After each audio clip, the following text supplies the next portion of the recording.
Good, thanks. Oh, I can't hear you, unfortunately. Is it? Oh, shoot. Wait, can people hear me? Yeah, I can hear you. Oh, no.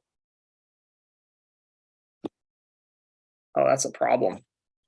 Oh, man, technical difficulties all over the place. Okay. Here's what I might do. I think my problem is that I don't know if the speaker's working on this computer now. I'm thinking about it. That's strange though. Hold on just a second, y'all. Technical difficulties, as you can see.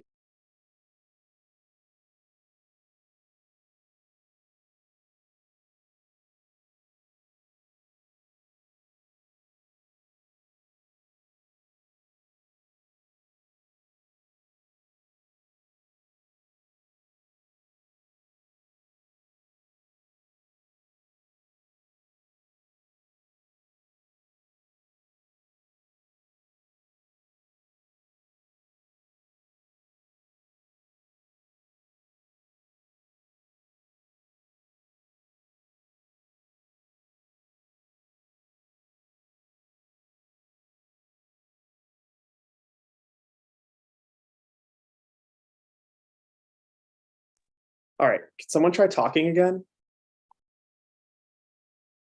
Yeah, check 1, 2. Ah, there we go. Okay. Awesome. My morning self forgot I needed headphones. Now we have earbuds, so we're ready now. The good stuff. Sorry, let's try that again. How's it going, Declan? How's your morning or Good, afternoon? thanks. Good, glad to hear it. Or sorry, Declan, where are you again? I'm trying to remember. I'm actually in Oregon right now. Okay, so it is the morning for you. Okay, Mhm. same, because I'm on California time, so makes sense. All right, sick. Well, thank you for joining us, and I hope everyone else, wherever everyone else is, okay, definitely, yeah. Hopefully everyone else is also joining in from wherever they are in the world. Anyone calling in super early or super late?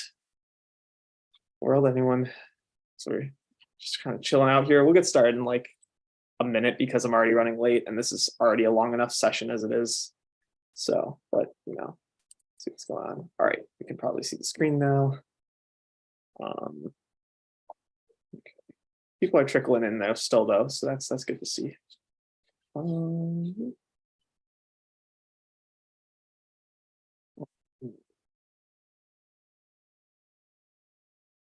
right.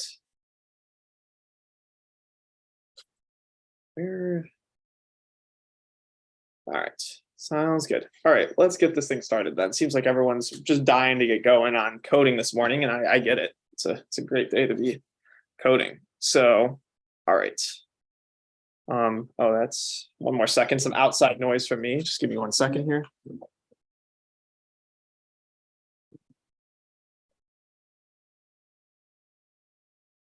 There we go. Okay. Now we're in the zone.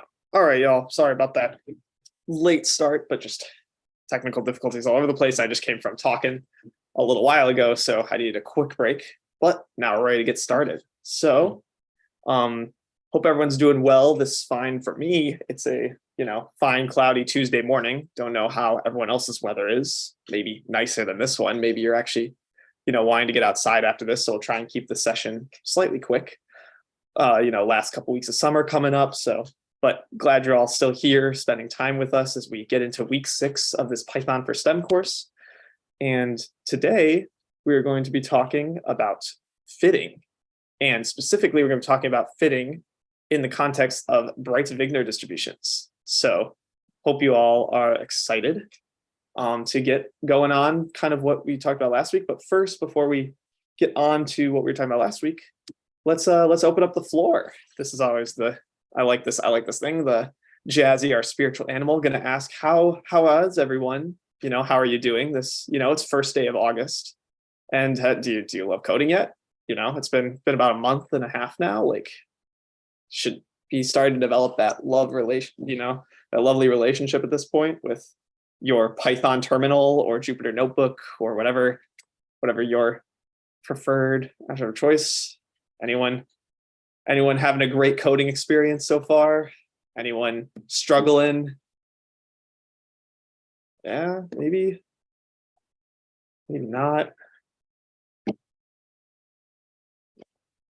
I get that.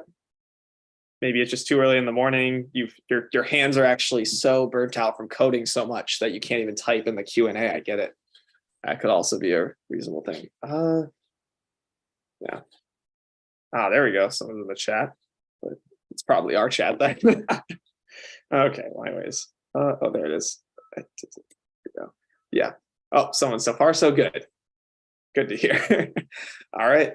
That's all I need to hear. That someone's at least enjoying the coding experience. I'm glad to hear everything's going well. And this is quite strange. All right. Well, this is very, very strange. But yeah, anyways, well, that's good to hear. Sorry, the problem is that when I opened up the chat, I can't see my. But yeah, that's good to hear. Okay, sorry, I'll just move on if I can. Okay, here's my. I put myself into a loop here. I opened up the chat and I can't see my mouse. And so I'm trying to figure out how to close the chat. I'll rely on Declan to close the chat for me in the future. As you can see, I might be able to code, but I could definitely not handle Zoom. All right. This is the weirdest problem I've had so far. Here's my mouse. Okay, there it is.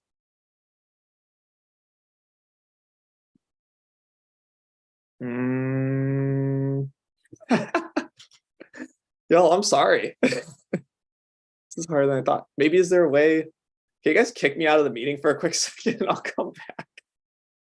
Honestly. Where's my mouse?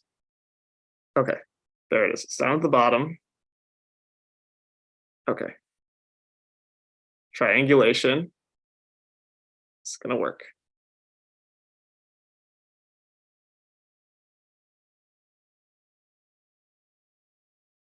Oh, okay. Come on. Wait. Okay. There we go. Okay, are you? Oh, you're over. Okay. We're not opening this chat anymore after I get this done. Okay, you're up there.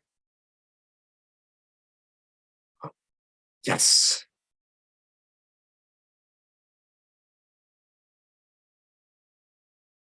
Oh, it worked. I don't know how I did that. Okay, dope.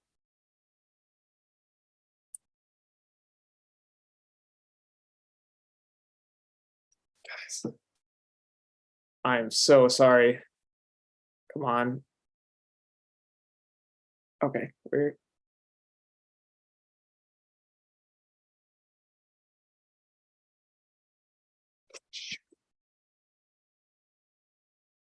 Okay, there it is. There it is. Nope. Where'd you? There you go.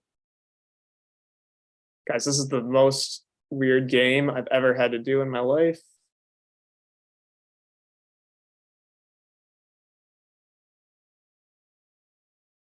There we go. Okay, mouse there. The mouse there.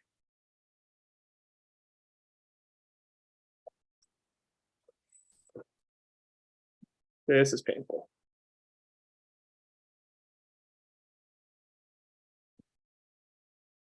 Shoot.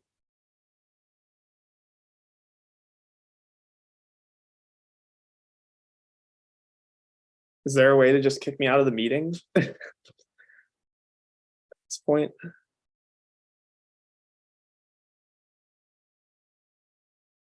Come on, where'd you go?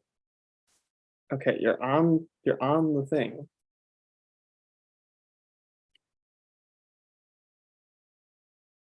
Oh, okay. Well, I was able to click off of it. Shoot.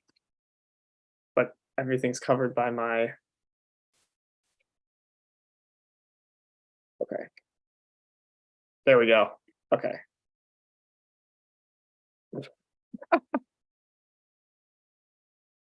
I feel so bad for the people watching on YouTube right now. There's going to be just like 10 minutes of me doing nothing that you all can see.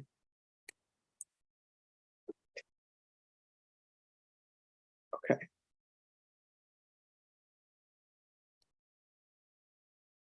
Come on.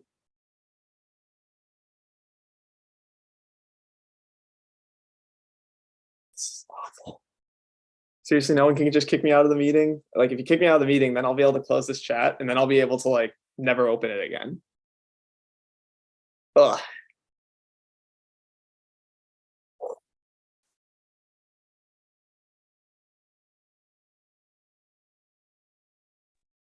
Do you want us to remove you? Yes, remove me from the meeting, I'll rejoin. Thank you.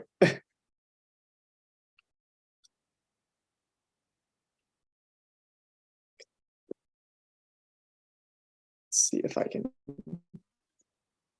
get time.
Oh, I think Joseph is here as a participant. Can you see him?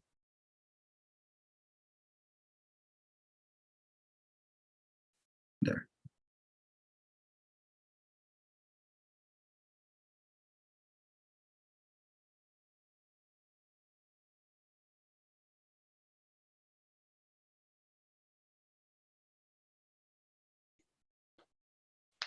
Hey, I'm back, y'all. Whew. So sorry about that. I am not opening any more chat windows.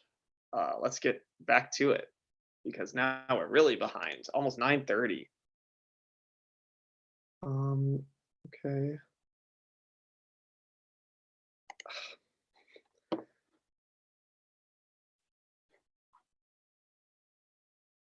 Allow the apps.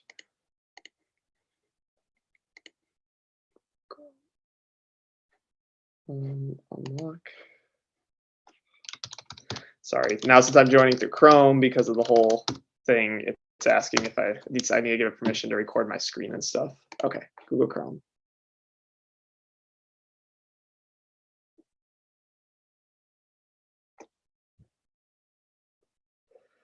Okay. Guys, I'll be right back. I'm sorry. I have to quit and reopen to give Google Chrome. Oh my.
Okay, I think Joseph's back again.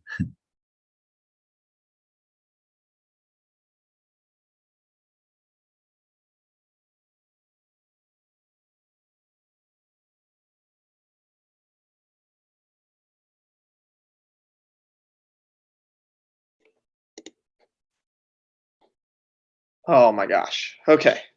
Let's see if this works this time.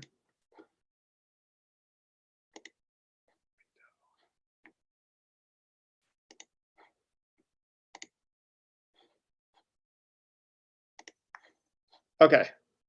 Can we see things? Are we back in business? Looks good to me. Whew. All right. Can we just like edit out all the previous 25 minutes, and now we'll start. Okay, great. Okay, hope you all have been coming. Okay, so just to be clear, Declan, I have no view of the Q&A or chat. So just, I guess I'll just need to stay updated on that. So Sure. thank you so I have much them for, open. thank you. Thank you so much for bearing with me, y'all. Okay, let's get going because now we're really behind. Okay, so first, so hope you all are doing well. Thank you for bearing with us through some technical difficulties. So why don't we start with a review? So let's remember, so last week, what were we talking about? So basically, we had gone into histograms and talking about statistics, right? Basic statistic type stuff. And I think the first exercise was to calculate pi to some sort of value of numerical accuracy. And hopefully you all were able to try this out. So first, in addition to just calculating pi using this sort of circle, square, random dot placement and finding the area method, there's also this idea to estimate the error made as a function of the number of points used. Also to then plot the histograms of the values and show that the distribution centers around an average value that should be around pi. And one standard deviation from that value should include most of the points of the distribution to kind of check our understanding of mean and standard deviation, as well as writing, maybe write your own mean and standard deviation functions to check that you agree with the one in NumPy, right? Because, always good to check what these things are doing. And so once again, we're supposed to generate plots sort of like this one, where you have, the circle versus square option and see which points land in, which ones don't, as well as maybe like some of these error plots or these standard deviation plots, and try and figure out which one, if these look familiar to you. Hopefully you've gotten there, but I guess, are there any questions regarding, the number of points that you're seeing? Do these look familiar? Do people agree with them? Do people have any questions regarding this part of the project? Give it a couple seconds to draw out.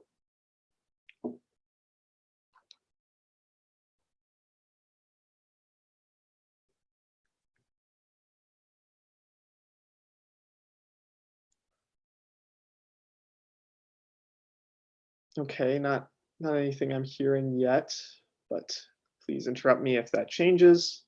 But hopefully you all were able to find, pi to within some degree of numerical accuracy better than I could remember off the top of my head last week, where I think I could only remember the first 8 digits or something, embarrassingly, I know.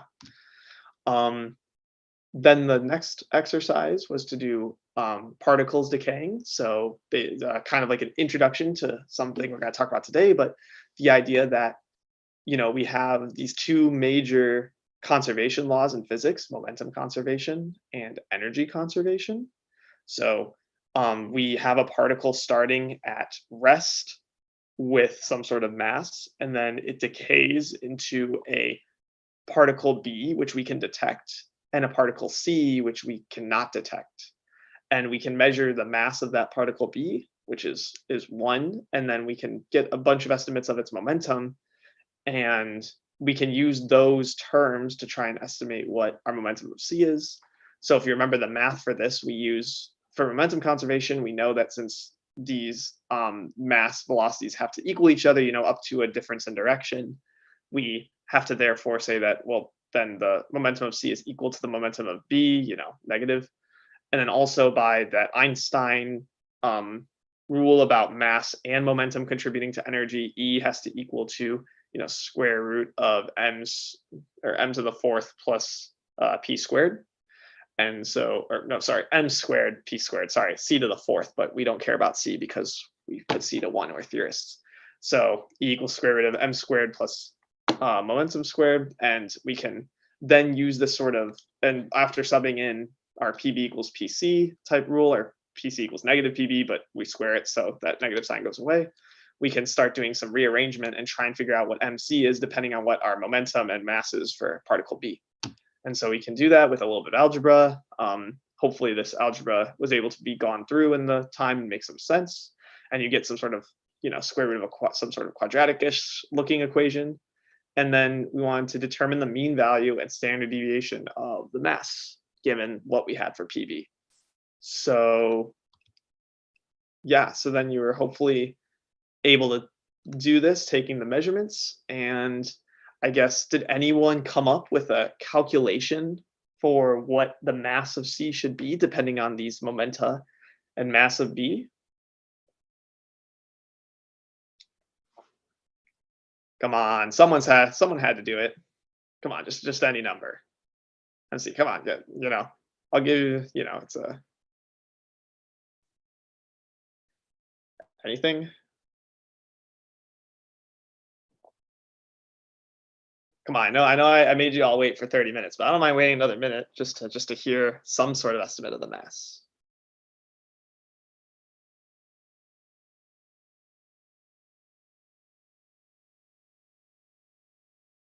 Everyone was too busy enjoying themselves this last weekend, I guess. Too much time to do physics. That's I guess that's not unfortunate. I understand it's a pretty busy week, but okay. Okay, well, I'm not going to spoil your results for you. So hopefully someone figures out what the mass of C is at some point, and then you can, share it with your classmates and make sure they know that you're cool for figuring out what the mass of C is. So, all right. So I guess, were there any more questions? Not sure if we can answer them all, but were there any more specific technical questions about the coding projects, about anything that's going on?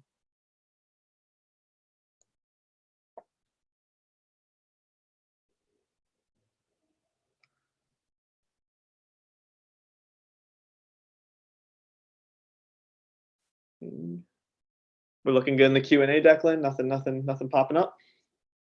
Yep, all good. Alrighty then. Well, going a couple times, maybe it's like 5 more seconds, just because I know it takes a little while to type stuff in the queue.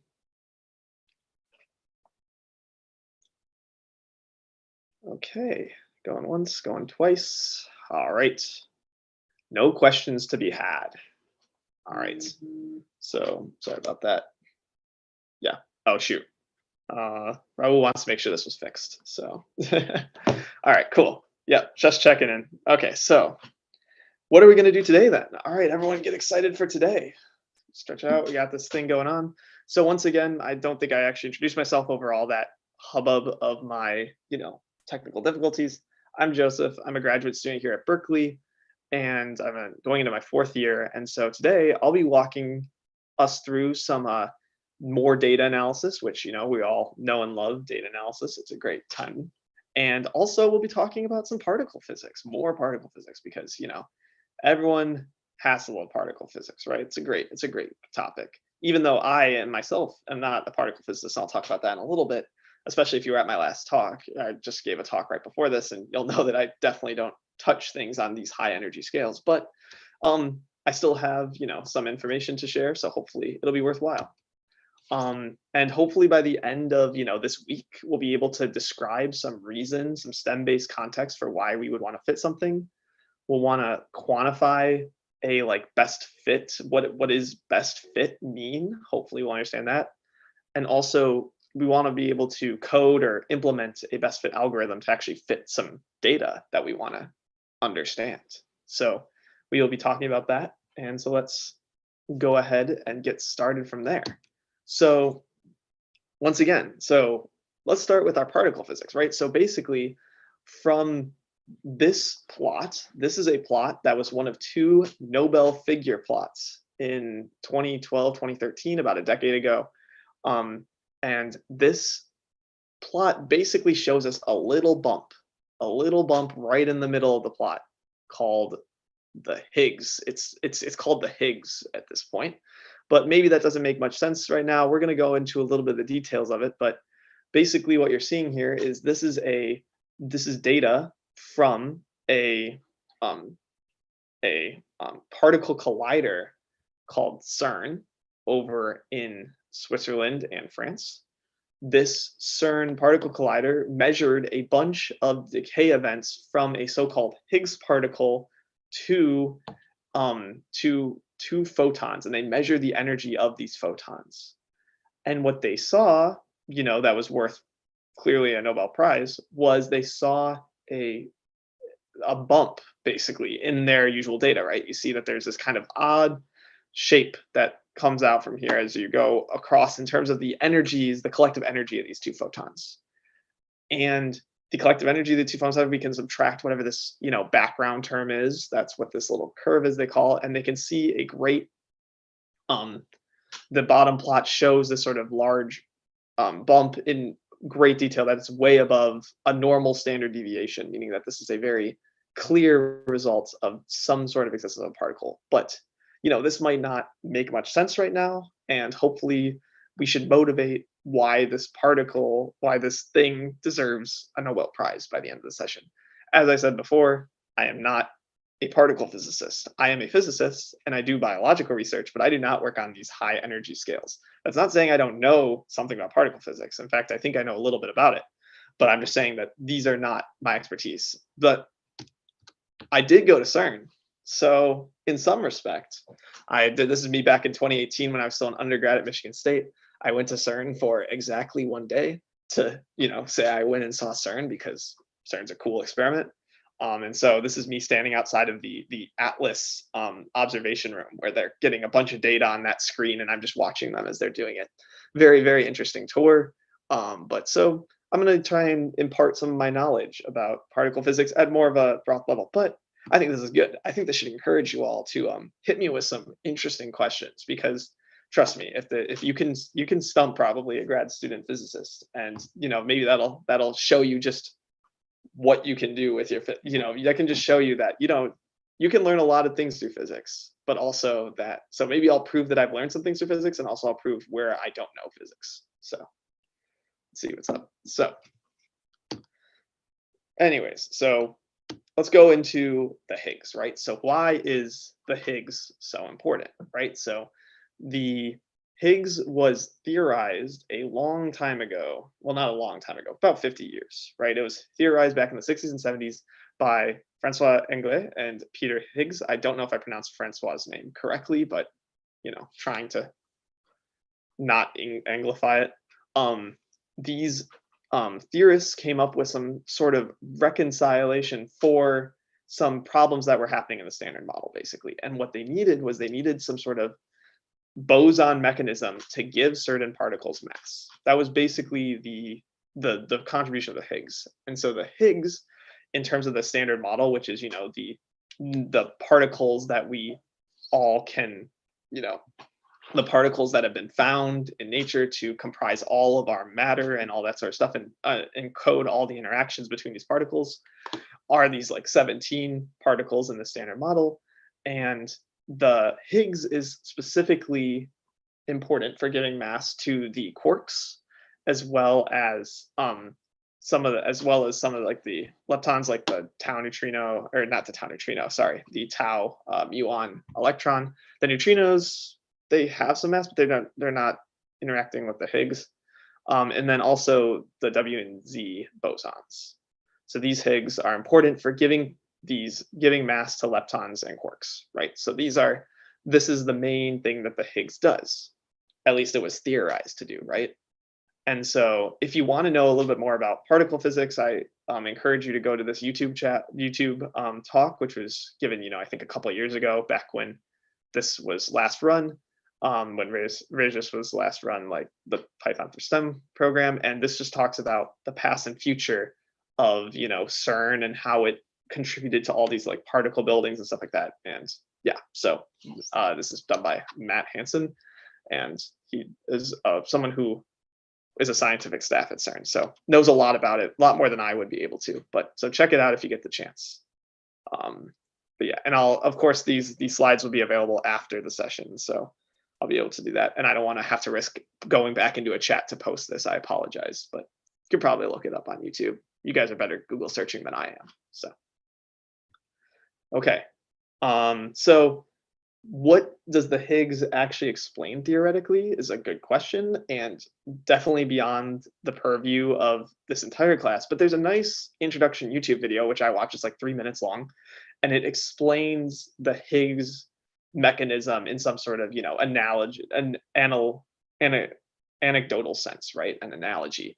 And so this statement here, I would encourage you to watch this one as well. Just look up, Higgs, Higgs explained, and hopefully this would come up. It's just going to explain it in kind of an analogy sense. Once again, outside of the purview of this class, especially since I took like 20 minutes trying to get my Zoom to work. So we should be good. So is the Higgs, so the Higgs is supposed to give mass to quarks and leptons. We got this, and some bosons. So does the Higgs give mass to all of us, right? Is Higgs basically the source of all the mass of everything that I'm holding, everything that I am?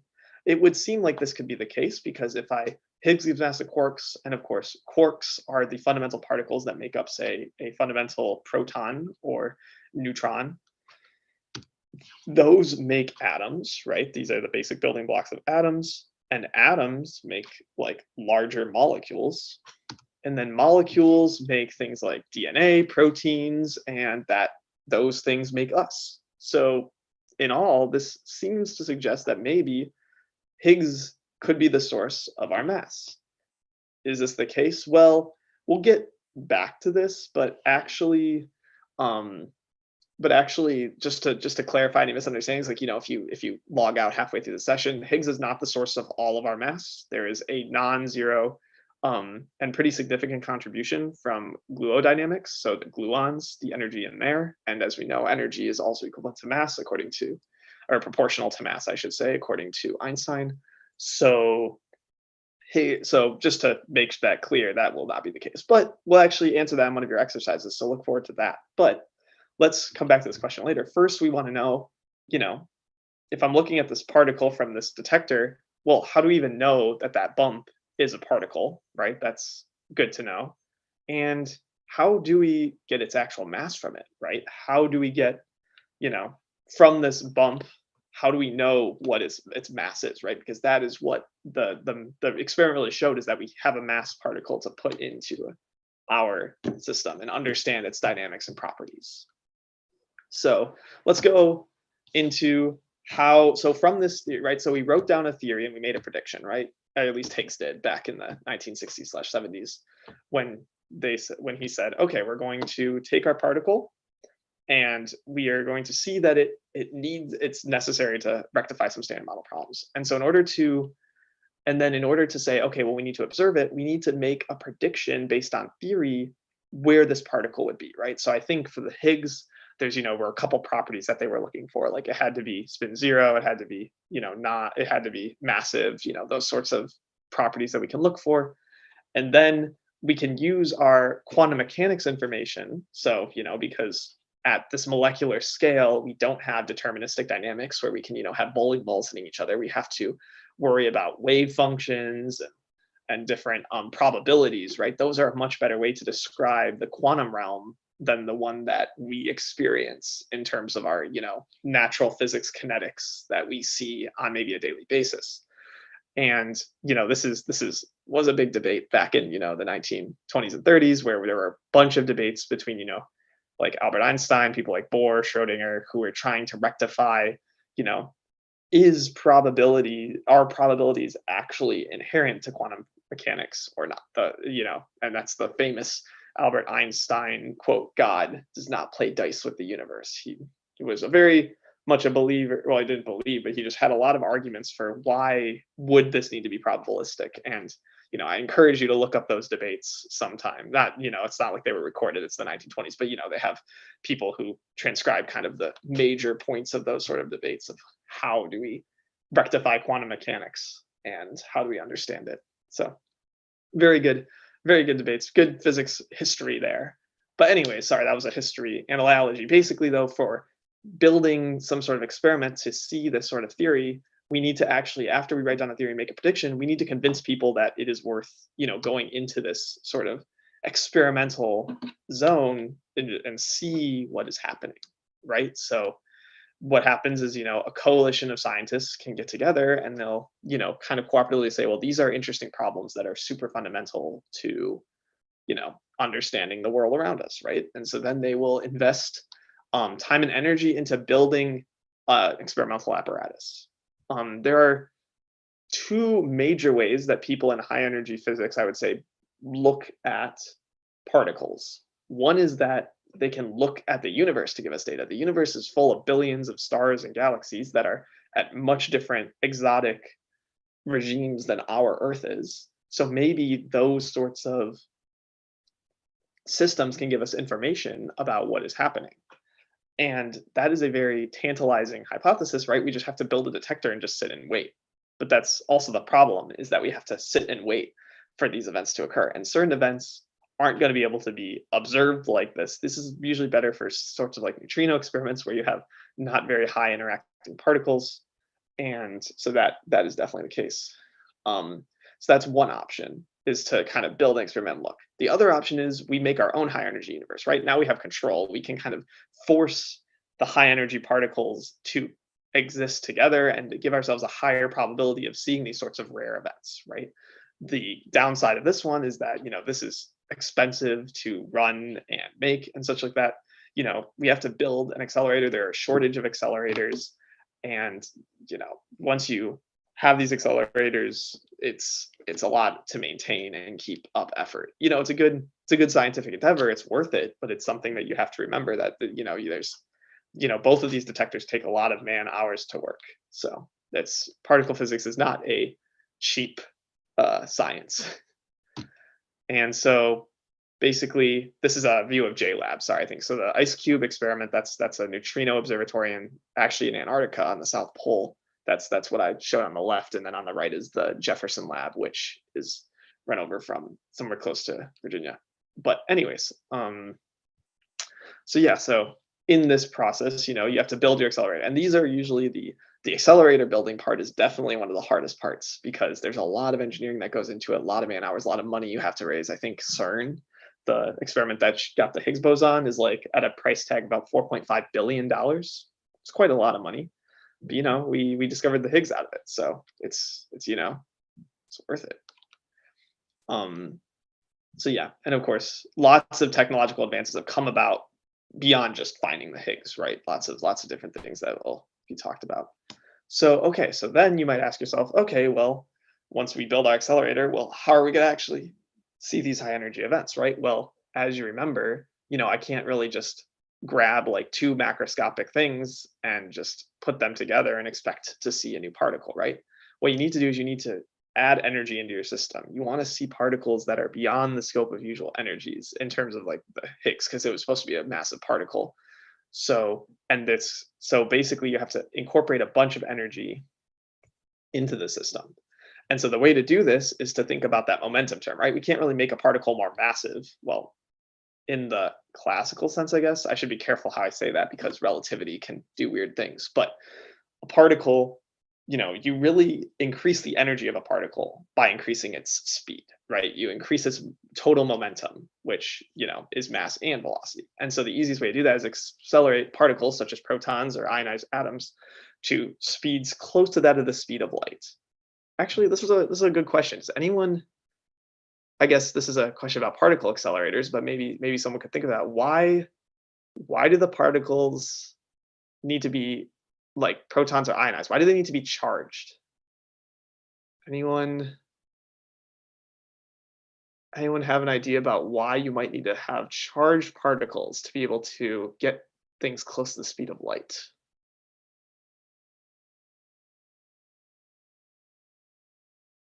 I guess. Is everyone sleeping over there? Any intuition about what? I just looked it up. Actually, it's kind of obvious once you think of it. It's because they use electromagnetic fields to accelerate the particles. Ah, there we go. Okay, thank you very much. Yeah, no, that seems exactly right. You have a lot of so you have a lot of electromagnetic fields, and because I can't just like push a proton around and expect it to get to close to the speed of light. You have to use a synchronized switching algorithm to kind of like move a particle forward and forward and forward until it keeps breaking very, very close to the speed of light. So yeah, that's a good thing to remember. So okay, anyways, fun accelerator. I'm also do experiments other than just, so I also have to look these things up sometimes.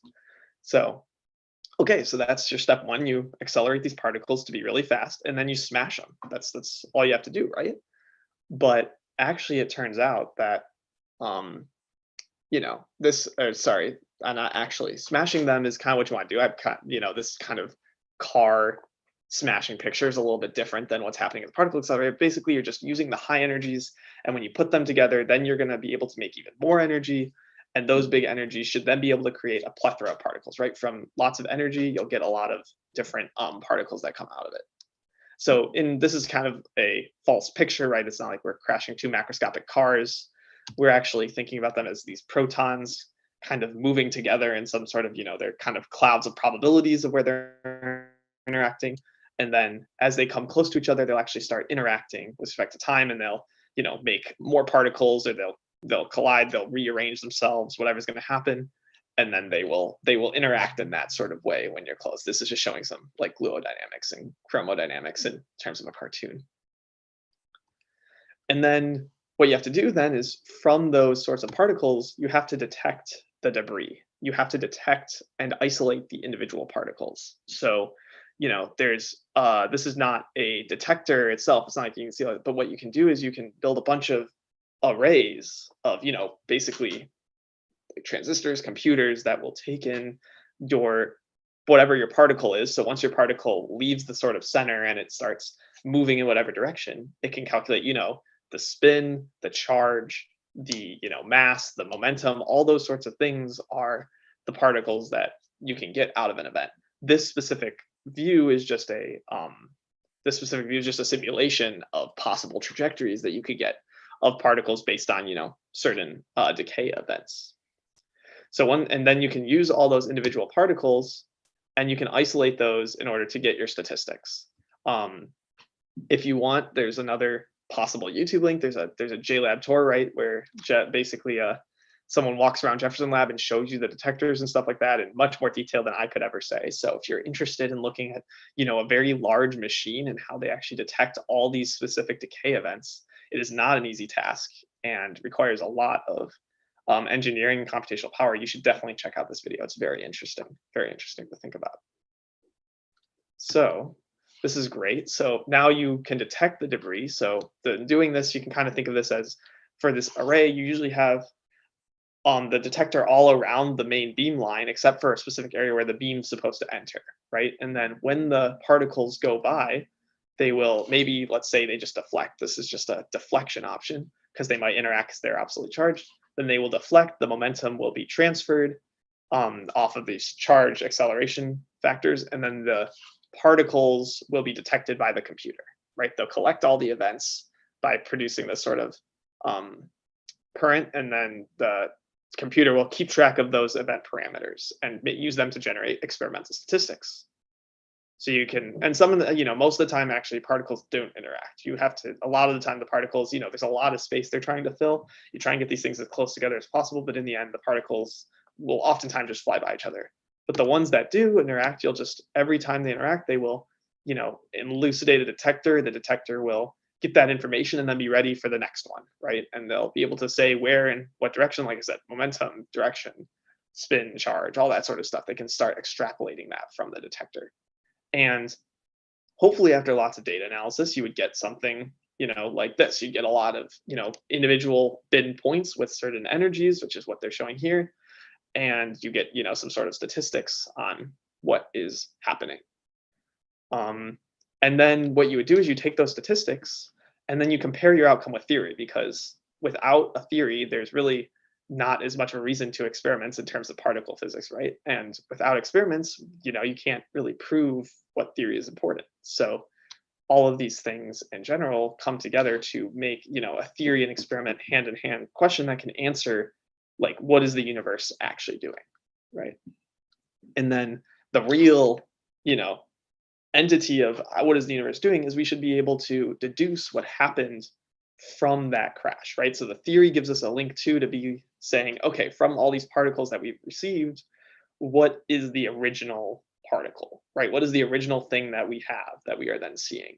And so we can kind of run the movie backwards from those scattering experiments, which is kind of shown in this movie, where now we can recreate what the original particle was, right? That's kind of the whole goal of particle accelerators. High energies high energies lead to exotic particles that we can then use to detect a bunch of new physics that we can then try and understand. So hopefully that's a good understanding of particle accelerators. But now we have to go on to a different phenomena. And before I move on to, because really in reality, you're not just crashing like balls against each other. So how are you actually going to create new particles in this case is something that requires us to talk about something called resonant phenomena. So I'm going to go on to that, but maybe do you have any more questions about particle accelerators before I move on? Give you all a couple minutes, or not minutes, but 20 seconds or so to think about some questions.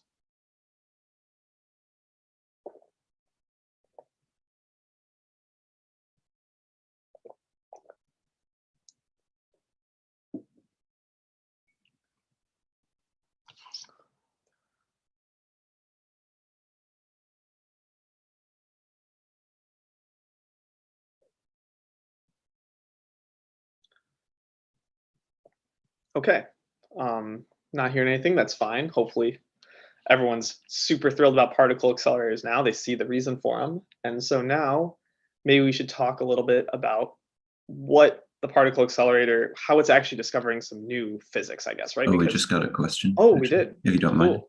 Yeah, go for it.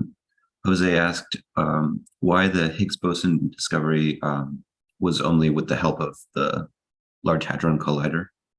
Okay, so the Higgs boson discovery, like I said, once again, I would encourage you to go to that video by Matt to talk a little bit more about CERN and the particles. But from the point of view of what you're talking about, so the Higgs theory is a way to reconcile the standard model, basically. The standard model had some basically some things that weren't explained by it. And by giving a field, a particle that would give mass to certain quarks and stuff like that, you're able to reconcile some of these discrepancies, right? And of course, that's not the only way you could reconcile this discrepancy. There's plenty of other ways you could have done it. But in this sort of theory, then it describes a particle. It says, hey, I think there's a particle that looks kind of like this. Think about it as you have a particle that you have some idea about, but you don't know its specifics. So then what people then did is they said, okay, well, let's look for that particle with this Large Hadron Collider. And so when the Large Hadron Collider comes in, it is then able to observe these high energy events, right? They push to higher and higher energies because they're saying there has to be a massive particle. And eventually they found this sort of particle bump happen around 125 gigaelectron volts, I think, or was it mega electron volts? I have to check. It's gigaelectron volts. Okay, sure. So, around this mass, which of course a person who's in theory wouldn't have had any reason to believe, first of all, what that energy is. So that measuring of that energy is important. But also we didn't actually know if that theory was necessary, right? If that theory wasn't true, then we would have had to rethink some of our standard model, right? Produce new theories and stuff like that. So the Hadron Collider actually provides experimental evidence that yes, our universe does work this way, that there is a Higgs mechanism that gives mass to quarks and leptons.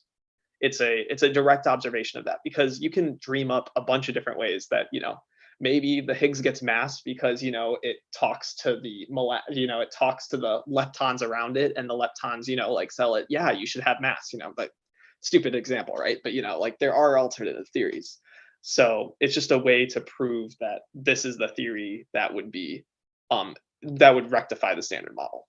Hopefully that explanation makes a little more sense. But like I said, that's a very overarching explanation. If you want more details about how that all works, I would encourage you first to go to the video, and then maybe even you could dive in deeper into that Higgs mechanism itself. So yeah, super cool stuff. Cool. Glad you're asking the questions. Thank you, Jose. Okay. Once again, continue to ask questions. They're great. So let's just start talking about resonant phenomena in the meantime. So particles, strings, and bridges. Those sound different, right? Well, so basically what we want to talk about is that in physics, we like to think of a lot of systems being very similar to other systems. We like to simplify things, and not in a way that's bad. Oftentimes there's very important information that we can get out of simplifying a system and thinking about it in context of other like systems. One of these systems we love to think about is something called an oscillator. We love oscillators in physics. And when we think about oscillators, oftentimes you can think of an oscillator also as like a vibration, right? So we think of these sorts of waves in terms of how they can propagate through materials, and this is something very important, is that there's actually a specific frequencies that can occur in these certain materials called resonances. And what does that mean? So I think the easiest way to understand all these systems is to think about them in terms of, say, something oscillating. So like, if you look at my hands, because I can't do it with a mouse, like harmonic oscillator is like a pendulum. You have something swinging. And when this thing is swinging, it'll swing at some natural frequency. This is actually how clocks used to work, right? In the 1600s, they found that there's a very standard frequency of how a clock works depending on its length and the gravitational constant. And so they could then keep time very accurately using a pendulum. In the same way, but let's think that we're not exposed to just a constant force, but what if we're actually exposed to an external force? And if this external force is, say, a like mallet hitting my harmonic oscillator as it's moving, and if you hit the mallet just randomly, it's just gonna, the particle's just gonna do whatever, right? It doesn't really matter. But if you hit it at a specific frequency, explicitly the one that is already honed in by the gravitational wave, all of a sudden you will see that this particle actually grows in amplitude. The actual system actually is more natural. If it's at its natural frequency, it'll actually grow in amplitude, meaning that it'll get a higher and higher magnitude. It'll become more and more pronounced, is the word. This happens in many other systems other than just this oscillator that I mentioned. You can think about this in terms of, if anyone's a music fan, right? If you play a guitar, violin, anything that has strings, even a piano, right? A piano also has strings. They tune the strings by putting them at a very specific frequency. So that way, when you strum the string, all the other modes dampen out and only one resonant frequency occurs. And that is what rings out, and you can hear that note. You could also lead to catastrophic events other than making beautiful music, such as you can make glass shatter, where you can, sing at a specific note. This is like you sing at a specific note, and then you can actually cause glass to hit the material properties, hits a resonance where the material actually vibrates too much and it'll collapse on itself because it's gained too much kinetic energy from the sound waves. Or even more catastrophically, you could lead to badly built bridges collapsing, right? This is a famous example, I think, of one of the 80s bridges that was just built over a pass that it just happened to not have enough dampening for a certain frequency, and when the wind hit that sort of frequency, it just caused the whole bridge to bend and eventually collapse because it got imparted with too much energy.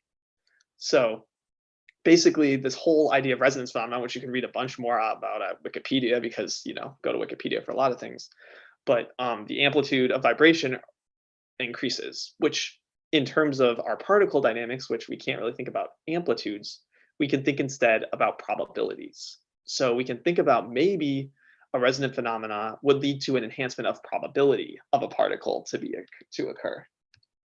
Okay, so how can we understand resonances in particle physics, right? So if we want to understand, if we think about resonant phenomena and we want to understand why particles appear as resonances, we're seeing an amplification of the probability of incoming particles. So most of the time, once again, particles do not interact, right? Particles go by each other without any sort of interaction. But let's say if these two particles are attracted to make a bound state, if they have a resonance at a specific energy, then the probability of them interacting will also increase. They'll come together and they'll make a sort of bound state particle for, anywhere from moments to it'll make some sort of bound state particle for some amount of time if they're attracted to each other to make a bound state. And so that interaction increases. And further, this resonance will then have a specific mass depending on that energy that it was hit with, right? So you're hitting particles that are a bunch of different energies, right? It's not like the energies are all at one specific particle. As you can see by that graph, there are a bunch of different energies contributed. But at a specific energy, you see a resonance emerge, is what we're seeing. And so then, if that particle were to actually form, then quantum mechanics, once you make that bound particle, actually tells us that the bound state will decay, this sort of resonance, and it will decay in all possible ways. So it'll move, to any specific spot. And it increases, therefore, the number of detected events, not just by the resonance being occurring, but it's also, sending them in any direction. And our detector's made to see like the things in the orthogonal directions, not the ones, right where the beam is, because the beam would just be saturated with non-interacting particles. And so this will just keep happening, right? And you can keep collecting events. And once again, the same way as before, you collect the events, you get the particle dynamics. And then from those particle dynamics, you can recapture, namely in this case, the energy of those particles. And once you bin those energetic relations, you start to see this sort of peak. You see that peak that was brought up before. And then this gives you evidence that, oh, there's a particle there. There's a particle with resonance. There's a resonant particle that exists that is being created that we can now see because we have the energies to see it. And that happens after lots of data analysis. But that's what we're going to talk about today, is lots of data analysis. So we need to talk about describing resonances in particle physics. Hopefully resonances are making sense to people. So once again, resonances, like I said, you can describe them different ways depending on the system. I've described that like pendulum option where I can start thinking about frequencies. In terms of resonances in particle physics, we actually want to think of the probability in terms of energy. And in order to do this, we're going to use something called the Bright-Wigner distribution. So the Bright-Wigner distribution, developed by, these two gentlemen down here, Bright and Wigner, they have this theory that, or it's not a theory, but they have, from quantum mechanics, they're able to develop that there's some sort of probability of a specific energy of particle being observed according to what that particle's mass is, right? So what would be the probability you observe that energy if you have a particle of a certain mass m? That's the mass of the resonance that I talked about before. And also the decay width of the resonance gamma, which is, you can think about as 1 over the lifetime of the resonance, right? So if you have a long-lived particle, you have a small gamma. If you have a short-lived particle, you have if you have a short-lived particle, then you have a high gamma, right? So you can think about it in that term. Sorry, are you on the right? Yeah, there you are. Am I in the right spot? You aren't now. Interesting. If you go to the next page, I think that's the way you want, right? Well, the previous page, try. Yeah, this is the one with the 2 people on it. I think you were. Yeah, I was talking about, but did it just move? It was stuck on the previous slide for a bit, but it looks good now. Cool. All right. Sorry about that, y'all. So let's just go. Yeah, the 2 people, good. And the equation we get here is that we get a probability so a probability as a function of, your independent variable energy. So you observe events at some sort of energy, but depends on the mass and decay width of the resonance, right? The lifetime of the resonance. So so basically in this case, we can then think about what this, we can then start quantifying, well, what would our mass possibly be based on all these statistics that I've just gained? Okay, so in this case, what do these Bright-Wigner functions look like?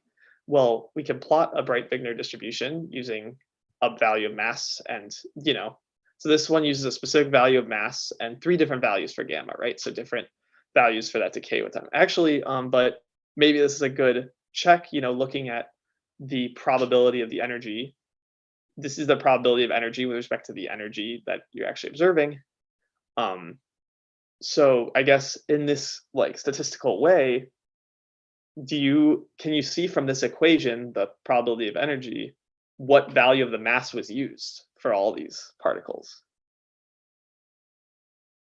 And I would use the equation here, and explicitly I would think about where the peak is and what minimizes the denominator of this equation. Does anyone do some quick maths, have a guess based on the numbers of the energy?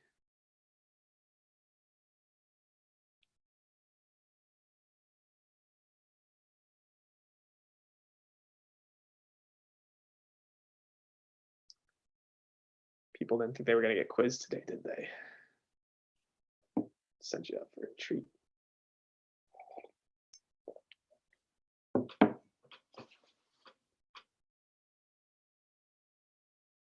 I'm looking for a number here. Maybe one more, something, could be 0.2, could be 4.1, could be somewhere between. Any bites? Before I could bail you out in like 20 seconds, but you know, that's time you're never going to get back in your life. So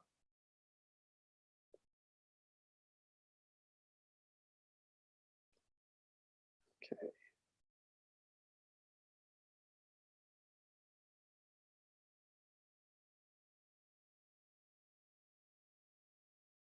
Okay, I'm going to chalk it up to my bad explanation of introducing this.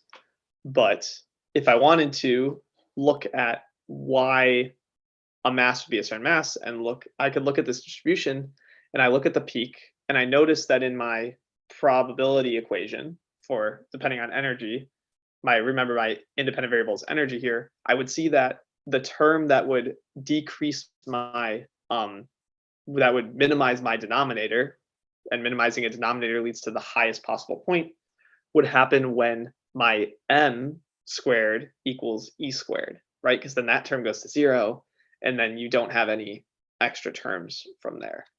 So in this case, I would look at the peak and say, oh, that is occurring at mass 2.5. So this is actually using m equals 2.5 for the location of the peak. So that's you know, that makes sense. So where the peak is where my actual resonant mass is. Good. And further, I guess we could go one step further and we could ask, well, then there's also 3 values of the decay width, gamma equal to 1, 2, and 3. So maybe the exercise 1 is plot this Breit-Wigner distribution, right? So it shouldn't be terribly hard to, you know, throw this into, you know, this equation that is given inside the code actually shows you, you know, exactly what you have to do. You just have to, you know, put it into matplotlib and do it, and then try out the decay widths for gamma equals 1, 2, 3, right? The like inverse lifetime type constant, and reproduce it and try and figure out which color corresponds to which value. Figure out which one matters. And you know, it's good to develop some intuition whenever you're throwing an equation. It'd be nice to not have to look at, you know, a program every time to figure out what kind of the characteristic model would look like. So I encourage you to try and do this even before you plug in 1, 2, and 3. Maybe look at this function, you know, look at this graph. I'm not going to make you do it right now, but look at this graph and explicitly look at the peak height in the limit where m is equal to e, right? That way you get rid of that sort of first term, and then you can think about, well, how is my gamma changing my peak height? That might help out. Okay, so now, congratulations, y'all. We're 50 minutes in. Well, 50 minutes into me talking. It's been like an hour and 20 for the people who are waiting since the beginning. And we're finally going to talk about fitting. So let's say I'll do a quick intro to fitting before I take more questions. But imagine that you're given some experimental data of the distribution of events, right? We just talked about how we could have acquired this data, for example. And you can see a peak in the data, which we would like to associate with the mass and probability to go through a decay process. So this is something that we just talked about, right? So the mass is related to that like resonant peak, and the decay process lifetime is related to, you know, the sharpness of the peak or something, which I didn't establish which one it was, but hopefully you all figure out in exercise number 1.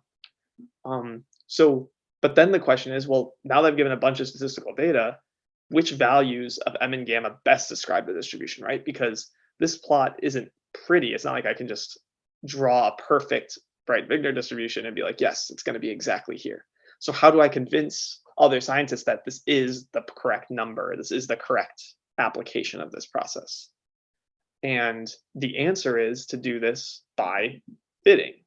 We need to fit our model to the actual data. And that is something that is going to be relevant in not just this field, but almost any STEM field that you do. So I'm really excited that I get to talk about fitting with you all.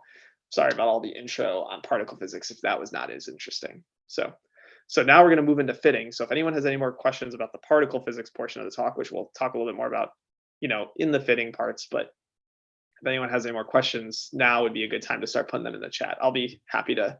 I might keep going just for sake of time, but Declan, feel free to interrupt me if someone puts something in the chat. So fitting is the process by which we determine parameter values that best fit the data. Okay, so I finally determined what a best fit is, right? So I'm telling you, like, we want to take our experimental parameters and we want to be able to fit our model to them to understand, well, what model parameters give us the best like looking alignment with our model, right? And so you can see the data here, which is represented. This is a generated plot represented by just means and standard deviations of the energy bins at that specific spot, just a glorified histogram. And the data here is generated using an M of 3 and a gamma of 0.5. But of course, if you're an experimentalist, you don't know what your parameters are supposed to be, right? That's exactly why you might be doing the experiment. So how do you find the appropriate parameters without, just basically looking at those things? Well, one option is you could just start plotting different guesses and see how good it looks, right? So for example, I could start with M2 and gamma 0.3. I don't know anything about this distribution, so I'll just start plotting this. And when I do that, I see that, okay, well, that doesn't fit very well. It looks like it just decays. That doesn't look very nice. Okay, well, then let me try increasing the mass a little bit, and same with the gamma. And okay, we're getting closer. It's like shifting over. Cool. And then we can go even closer, like 2.8.45, and we're getting there. We're getting pretty close. But how are we going to make sure it's exactly on line? Like, where is it going to be perfectly on that target? So it seems like there's a trend to bringing this thing, up to the 0.5 number. It could happen, but how do we like make it so that I don't have to plug in a bunch of numbers and guess, because that's a great way to introduce bias, but instead make it a systematic answer where like the computer will do it non-biasingly and we'll figure out what we need it to. And the answer to this is we basically want to define a metric called goodness of fit. And this is a measure that tells us, for a specific set of parameter values, how well are we aligning with the data? So we want to minimize the distance from our expected value and the measured value of our distribution, right? Because that makes sense here, right? So if you have something that's, the red curve, for example, it is super far away from the actual parameters compared to like the green curve. So the green curve's a better fit than red. So that's basically what we want to quantify. But how do we quantify that? So the way we can do this is via some sort of version of a chi-squared metric. So chi-squared is just a general term basically for distance. The total distance between my estimated particle distance. Sorry, let me repeat that. The chi-squared is the total distance between my like estimate from my model and my actual results, right? That's basically what we're trying to say. So in this case, you just take all of your, means of each bin, your Y bar, that's what that Y bar is the average number of events for the ith energy bin. And then you subtract it by the, you find the difference of that between that and your model, right? Your P is your predicted model, depending on what your M and gamma are for our, Bright-Wigner distribution case, but that could be any model. And then that is your distance. So you want to square that. Great. So that way you don't have to worry about so then it's an actual distance. You don't have to worry about the sign, as well as it gives you units, because you want to also take a weighted sum of this based on the standard deviation, the inverse standard deviation, right? What does this like weighting parameter do?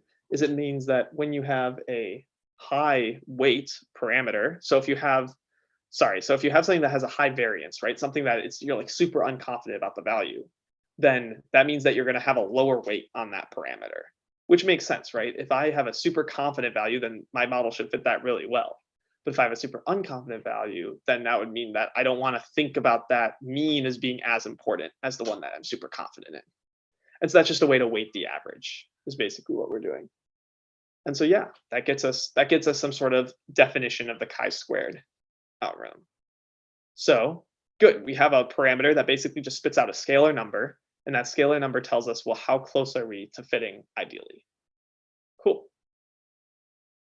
So now, once we've defined this measure, now we can apply this to this sort of plot, right? So we have our our red curve, we can calculate, basically taking each, distance. So we take our mean value. So let's say that one parameter, the one right at 2, right? This value at 2, I can't point to it because my mouse is not working. But if I go to 2, and then I look at how far is that point away from the vertical point, right? We want to say at the same energies, right? So at the same energies, you say this goes from 2 to, so the value that it predicts is like 6.5, and the value that it actually is in our data is like 0.5. So that means that we're getting a huge contribution of data we're getting a huge contribution of that data. Kind of awful. So by huge contribution, sorry, I need to repeat myself, it's the amount of distance, right? It's a large deviation from the actual model. And we could continue to add this up, and we'd see that eventually we'd get a chi-squared of like almost 2,700. Huge number, right? That's not super ideal. I mean, what is a good chi-squared? You have to find out by minimizing it with respect to your other models. So then you could go into something like this parameter, like 2.4.4, and then you see that your chi-squared is decreasing. Okay, so we're actually seeing that though we're doing a terrible job, we're seeing that we're getting better. And then over time, we can finally move to sort of this green equation, which is giving us our lowest chi-squared yet. So we're getting closer and closer and closer to our parameter. And so now it just becomes a question of, can we, find the chi-squared value that is minimized? That is going to be our best fit that we can possibly get. And so we can do that, because turns out that, if we want to just minimize the chi-squared, then we'll just probe the volume of all the parameters. And then when we find the parameter that minimizes the chi-squared, then you're set. That's the end. And you could do this by multiple methods, to try and find the most optimal chi-squared. But there's basically, if you look at, so for example, for this plot here, you can see that this is a plot of the chi-squared value, depending on the mass, right? So the chi-squared value here, depending on the mass, and also depending on just, we made sure that we chose just a specific gamma, because contour plots can be a little confusing.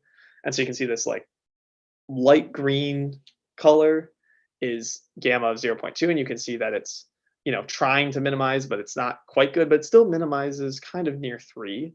And then as you get gamma closer and closer to its actual value, you see that you get the closer and closer m gamma equal 3, 0.5. You can see the actual minimum come up. And so then the hardest task is not, defining these algorithms, it's just finding the way to minimize those parameters. And you could just try guessing random numbers, but in general, we use something more systematic. And this is a whole field of computer science called optimization, numerical optimization, which you could take a look for some fun illustrations at this link, but also you could see the talk given yesterday for the REYES program, where I think I'm trying to remember the professor's name, I forgot already, but the professor talked explicitly about how we optimize problems. And you can just get an idea of how wide of a range of the problems that are optimizing are to try and find minima. It's a very cool talk if you get the chance to check it out. So, all right, still going. Once again, if you have any questions, feel free to stop me, but hopefully the idea of the chi-squared algorithm is making some sense. So in terms of, we don't really want to worry about writing a minimization algorithm, not because I don't think people could do it. It usually depends on gradient descent, which you guys all heard about gradients and derivatives and stuff in terms of like Yvonne's talk a couple weeks ago. But it's not really the point of this part, because there's already so many existing optimization algorithms out there, and explicitly in Science Python or SciPy. Has many different routines for optimization and finding these roots, where roots are just a fancy term for finding a 0, right? So a simple one that we can use in this class, which I once again will reference, but actually used for a lot of these fitting codes, is just a optimize.minimize, just an example code using this Nelder-Mead method, which is just one of the ways you can do an optimization. And what you can do is, you can see here, so what we have to do is we have to define, first line of code, we have to define what our chi-squared is, right, for our specific model. So in this case, we have a model called P Britt-Wigner, right? And so that's line 3. And this probability of this Britt-Wigner is then we plug in our parameters, our M, our gamma, and then our actual, values of X. And then we compare them to our mean values, Y's in this case, and our, variances, our SIGs in this case. And then we can return that value, which is, once again, we kind of do this by arrays to avoid using for loops, because Python for loops can be a little slow. So just using this all in one array. You could think about it too, though, as just going through each individual point and comparing each individual, predicted value versus the actual value. That also works. And then you return that value, you return that actual number, right? And then with that number, you then find that chi-squared.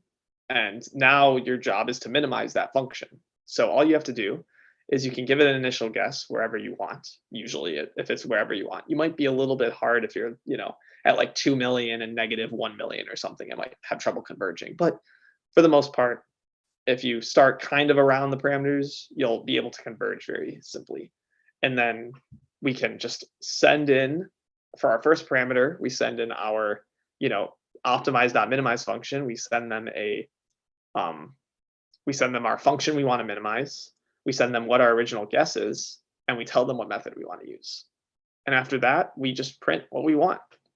And it turns out that if you run this function, you can see right below here that the final, the final result is 2.99999, which rounds very quickly to 3, and 0.49998, which rounds very quickly to 0.5. So we can see that it does indeed find the right values, and you can see that in these fitted values right here.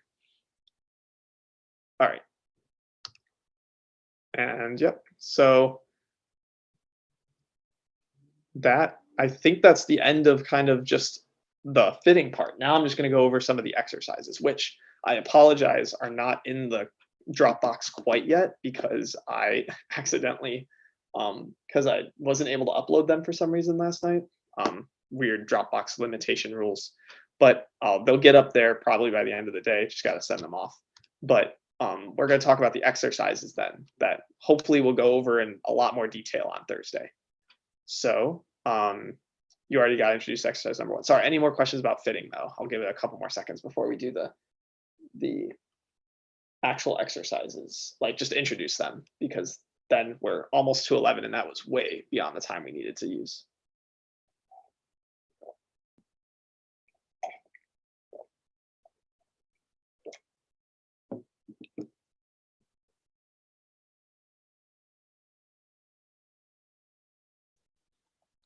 Okay. All right, nothing so far. Okay, let's hope we didn't lose everyone. Hopefully this is all making some sense. So for a, warm up, the first exercise is let's fit a constant, right? So let's just generate some, independent variables. The independent variable is just some sort of random array, just counting from like 0 to 100 or something. And we have an average measurement, but that average measurement standard deviation can just be generated as being slight perturbations around a constant. So the simplest thing to do would just be, okay, you want to find the average measurement that will fit this data, the average constant. And so this one should be very straightforward because now you don't have to worry about, your P's should all be, your probabilities should all be the same. And all you have to worry about is just the deviation from those probabilities. So in the end, you should take, this, constant data text file, load it in. You should see something like this. And then you should just want to get a plot that looks kind of like this, the standard deviations, and then fit it. Cool. That should be, and yeah, so here you're gonna, minimize not, that fancy Bright-Wigner distribution. You're gonna minimize just a constant minus C, where C is the constant that you're gonna end up getting out of this whole equation. So yeah, and also just as a follow-up, how does this constant compare to the actual average, right? So does the constant deviate from the average? Don't forget that it's also weighted by the standard deviation, so maybe that or the variance, I guess, of that, or the inverse variance, I should say. So that is going to factor in, but let's calculate both of them. What do you end up getting? That'd be kind of interesting. Okay, so that's, this is what you should expect to get from this exercise. Okay, you can also try and fit a straight line. So this is kind of one step up, right? So now you have some sort of dependence on the, independent variable, but actually, as a quick caveat, rather than just having you fit a random straight line, we're actually going to have you fit actual data. So why is this actual data? So this is actual simulation data from lattice QCD, where QCD stands for quantum chromodynamics, which I'm sure if you guys have been in the nuclear mentoring program, or even if not, like, these are very important factors, is the quantum chromodynamics that, define how gluons and quarks interact at some subatomic level in order to create the nuclear physics that we see. And one way that we can do this theoretically, because not everyone can afford to use the particle accelerator, is to use lattice quantum chromodynamics, which is basically a non-perturbative approach where you put a bunch of molecules, or not a bunch of molecules, but you put a bunch of like energies onto a lattice and then you see how they evolve, is basically how it goes. I'm definitely over exaggerating the simplicity. But so all you do is you have to put in the quark masses that you want into the simulation, and then they evolve according to a predefined evolution equation. And then just from there, you get output your nuclear physics observables, the mass of your nucleons that you're getting. So that's what this, MN data.txt encodes. It encodes the pion mass, which is related to, the quark mass. It gives you the average measurement of the nucleon, and then the standard error of those measurements, all from quantum chromodynamics, from these quantum chromodynamic simulations. And what you should interestingly see is that when you plot these real datas, you see a sort of line, right? These things look sort of linear, actually. So what if we just fit a straight line to it? And that's what we're going to do. But what we're going to find is that, you're going to do, a formula of a line is, the intercept plus the slope times, the independent variable that you're going over. So in this case, the plot is the mass of the nucleon over that of the mass of the pion, which somehow goes as the square root of the mass of the quarks, which is beyond me in terms of like the physics I want to explain today, but that is the case. And what we want to do is that from this plot, we want to find if the value of the mass when the Higgs, we want to find the value of the mass when the Higgs does not matter. What does that mean? Well, recall that this is the mass of the quarks, right? And how do quarks get their mass? They get their mass from the Higgs, right? That was like kind of back a long time ago when we were talking about, well, does the Higgs actually have the source of all our mass? But it turns out that if you actually fit a line, you can't really put in zero mass for the quarks, because then your lattice quantum chromodynamic simulation is going to have problems. But if you look at these quarks, which make up these protons, blah, blah, blah, you see that at zero quark mass, you see a non-zero Higgs, right? You don't see a non-zero Higgs. You see a non-zero contribution of energy. There's still a nucleon mass. And the Higgs is not supposed to contribute to our mass if we don't have quarks. So this is a direct observation of the possible just gluon dynamics in the matter that is contributing to the mass of the particle. And so if we basically, you should expect to fit a straight line. And what's really interesting here is, what is that actual gluonic contribution? Is it substantial? Is it not substantial? What is it for these sorts of nucleons? So yep, so that should do that. So yeah, hopefully we'll talk a little bit more about this plot, next time, but hopefully it'll be interesting. And then finally, we've warmed up enough. Hopefully you'll be able to fit a Breit-Wigner distribution, right? That was the thing we've been talking about a lot. You'll take this sort of a function, this P of E, depending on M and gamma, you'll code that up, and then you'll put it, basically you should be able to use the same sort of minimization algorithm for all these. You just have to change what function is that PI, right? It's either a constant, it's a line, or it's a probability, right? And that should be the way it's done. So, yep. And then basically from this distribution, which this is not the same distribution as the one you showed before, you can already tell because its peak is at a different spot, determine the mass and width of the state. And that should bring you to all of the things that we could do, not all the things you can do in particle physics, I'm sorry, but the things that we'll have you do for particle physics. And the final exercise, and I'm gonna introduce one more exercise just to show the universality of fitting. And that is beyond what to expect for this Breit-Wigner distribution. I'm gonna throw you something from chemistry. So this is going to be more optional because I know like those other problems, that's a lot. Already 4 exercises, that's a lot of exercises. But I might throw in one more exercise just for fun, just to show you that you can fit other things other than things in particle physics. So this is called a Hill-Langmuir equation. And all it tells us, this is going to totally switch your gears, so I apologize if I confuse anyone. But basically, let's say you have a protein that binds to a receptor. That's what this little diagram is in the front. And there's a certain on and off rate to have this protein bind to the receptor and off again. But there's also a fact that you could have some sort of cooperation between your proteins. So you could have multiple proteins bind a receptor or such like that. And that will increase your cooperation. Well, then if you put in a certain concentration of your protein, keeping the receptor concentration the same, you would expect that over this free concentration of what they call a ligand, but we could call it a protein, you would expect to see more and more proteins bound to that receptor, right? You just like concentrate it. But how do you actually define this method? There's an actual thermodynamic equation called the Hill-Langmuir equation, which basically takes these rates and equates them to the fraction of particles bound, right? The fraction of receptors that are now covered. And you can plot this equation. So this is the form of that equation. It's basically the concentration of the ligand or protein in this case, and then the raised to the power of n, which is the cooperativity, the Hill coefficient, and then over the KD. The KD is related to the fraction bound at 50%. It's the like concentration at 50% that is bound, plus the, once again, the fraction of plus the concentration raised to the nth power.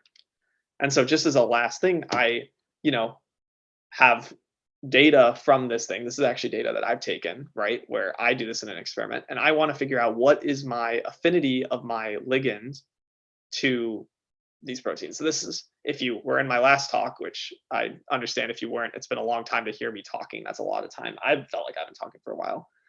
You can see that these are labeled proteins that are binding to a microtubule. So basically labeled proteins binding to a receptor site. And I want to know how many are binding, which is equivalent to basically the intensity. So I can put in a certain concentration of my protein / ligand. I can then find their intensities, which I've given in raw data, and I put that into an XLSX spreadsheet, which you might be thinking, how do I work with an Excel spreadsheet? And I'm trying to remember if people have done pandas or not.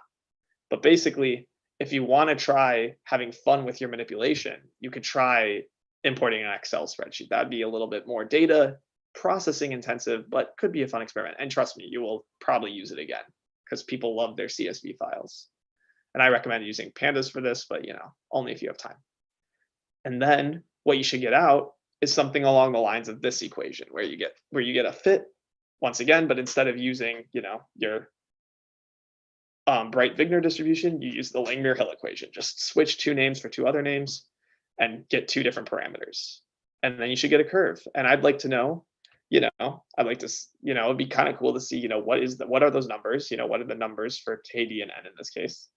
And the other question would be, I have another set of data called Hill data 2, and just ask yourself how those parameters differ. Which one has a higher affinity to that concentration? That's like a question that I had to ask myself like 2 months ago. So thought I'd throw it in here for fun. So yeah. Okay. Whew. Y'all stuck with me for a while there. Okay, but so to finalize what we need to talk about, goodness of fit, don't forget it, chi-squared. And all you have to do is just remember, we're going to implement that, and we're going to just change whatever that function is. And you have to get comfortable doing that, where, once again, x is your independent variable. Y is your dependent variables, that's your measurements, sigma is your errors in your measurements, and then F is the function of those variables depending on your parameters C. And then physics-wise, we talked a lot about particle physics, Bright-Wigner distribution, super important for particle physics, how that probability works. And just remembering that we're going to be looking for the mass and the gamma of these particles when we find them.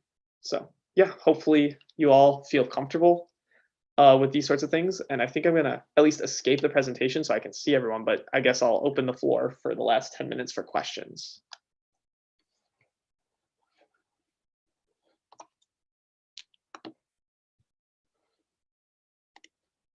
Oop, don't you see my app store?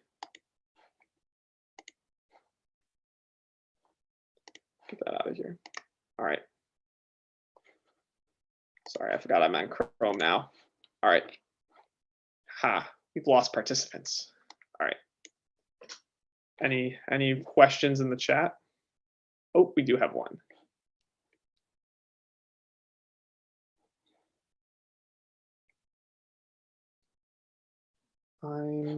Can you see it, or do you want me to read it to you? I think just so I don't have to go through the whole hassle again, just read it just to make sure. Sure. So Jose asked, he said that was his first contact with the Higgs boson and the Higgs mechanism, and he's really fascinated about the subject. And he wants to know if you have any book recommendations about the subject. I have to admit, I am not the best person to ask about, starting from scratch for the Higgs boson, because I feel like most of the way I got it was through like Wikipedia.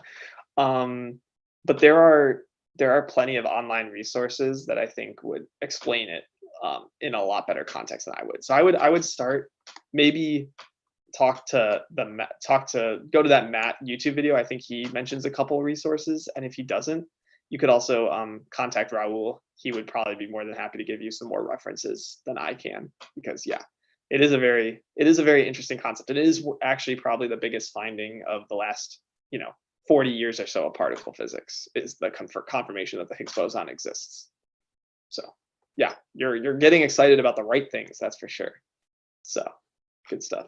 I'm sorry for the non-answer, but hopefully you can do some Wikipedia searching and go to that talk, and maybe email Raul after that, and they could probably get you in the right spot. By the way, is this presentation available in the Dropbox? I'm looking in the Python for STEM week 6. It will be probably as Okay. soon as I send it to Raul. The problem is that Okay. my Dropbox was full, and then they wanted me to pay to upload things to a shared folder. So I need to like give it to Raul to upload for me, is basically what's going to happen. So it should happen by the end of the day. I apologize for the delay, but it should be there. Sounds good. Cool. Yes, thank you for bringing it up, and thank you for your questions, Jose. Very much appreciated.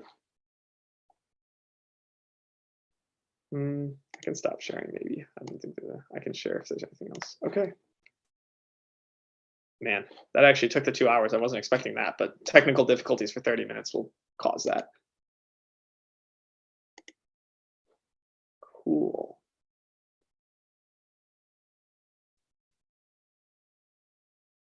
All right, let's leave it just for another minute for questions, but then we can probably. And thank you, Declan, for being the reference there. I would have felt really bad if I was out of the Zoom meeting for like 15 minutes and no one knew what was happening. No problem.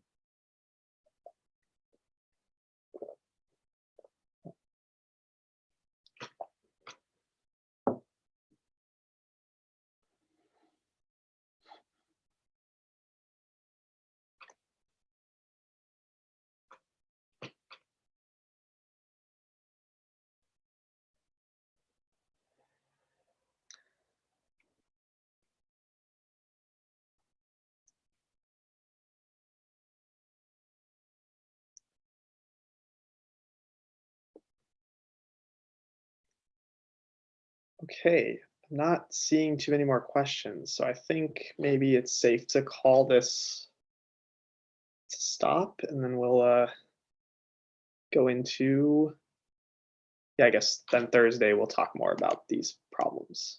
So cool. Beth, Jeff, is there anything more you need to do? We just need to stop it. Perfect. All Thank right. you.